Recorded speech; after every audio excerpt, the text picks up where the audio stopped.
You're sitting across from someone you trust. They're asking about your day, your struggles, your worries. It feels good to be heard. But what you don't realize is that every word you share is being cataloged. Not for connection, for leverage. This is how manipulation begins. Not with force, but with something that feels like care. Most people believe they'd recognize manipulation immediately. They imagine it looks like aggression, threats, or obvious deceit. But the truth is far more unsettling. Real manipulation doesn't announce itself. It doesn't arrive with red flags or warning signs. It starts in moments that feel completely normal. A conversation, a favor, a compliment. It begins when someone makes you feel seen, valued, or understood in a way that lowers your guard without you even noticing. The reason this matters is simple. The human brain isn't designed to detect this kind of influence. We evolved to trust people who show interest in us, who mirror our emotions, who seem to care. These are survival mechanisms. But in the wrong hands, these same instincts become vulnerabilities. And by the time you realize something feels off, the pattern is already in motion. 1. The listening trap. The first mechanism is deceptively simple. Excessive listening.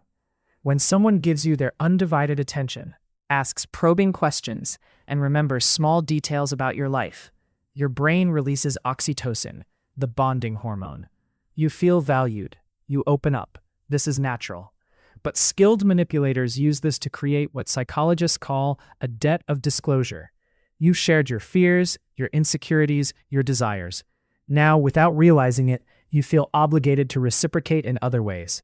In real life, this appears when someone you barely know seems unusually invested in your problems.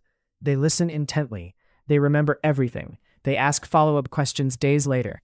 It feels like friendship, but the goal isn't connection. It's information gathering. Your vulnerabilities become a map they can reference later. 2. The favor cycle. The second mechanism exploits reciprocity. Humans are hardwired to return favors. When someone does something for you, especially something you didn't ask for, your brain creates a psychological debt. Manipulators understand this deeply. They offer help, gifts, or support early in the relationship, not out of generosity, but as an investment. This shows up in workplaces when a colleague volunteers to cover your shift or stay late to help with your project without being asked.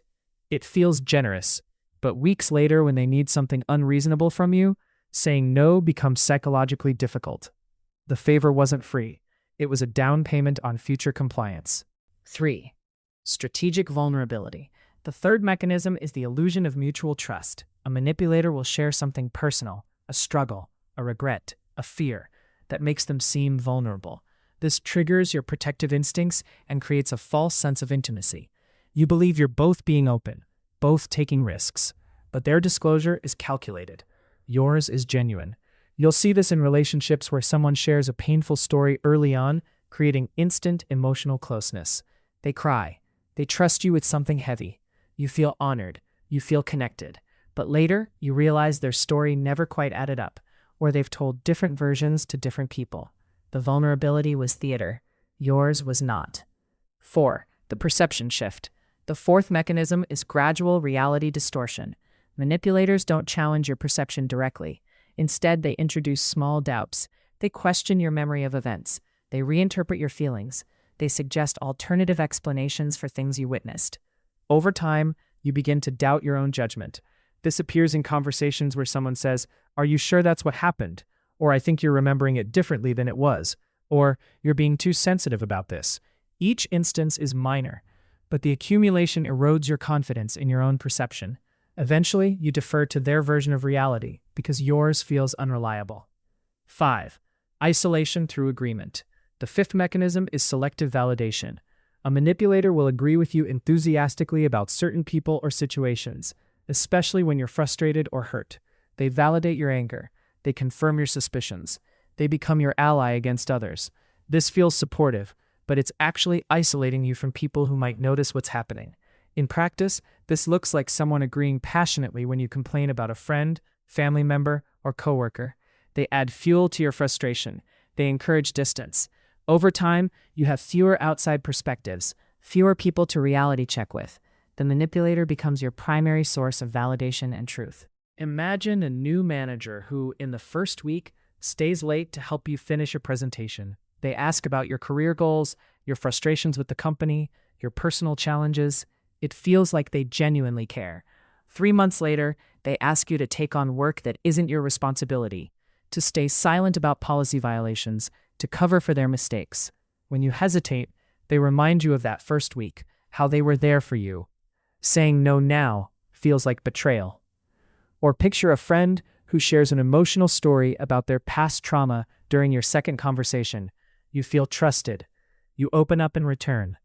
Over the following months, you notice they use your vulnerabilities against you in arguments, bringing up your insecurities, twisting your words, making you question whether you're overreacting. But leaving feels impossible because of that early intimacy you shared. Or consider a partner who, whenever you mention feeling uncomfortable about something they did, responds with, "I don't think that's what happened," or "You're misunderstanding my intentions." They're calm, rational. You start to feel irrational by comparison. Eventually, you stop mentioning your discomfort altogether because the conversation always ends with you doubting yourself. Recognition begins with paying attention to your own internal responses.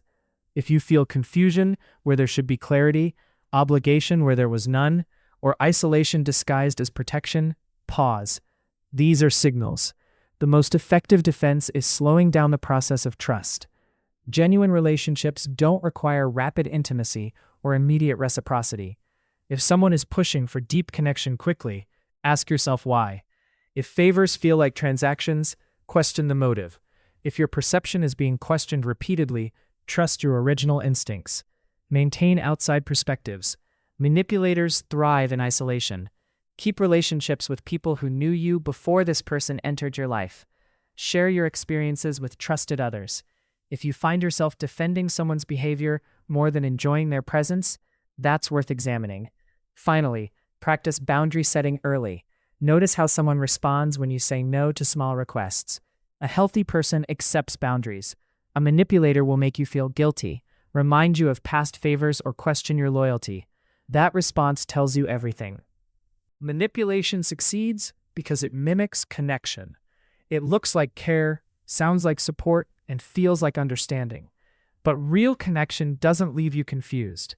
It doesn't make you doubt yourself. It doesn't require you to sacrifice your perception of reality. Once you understand these patterns, they lose their invisibility.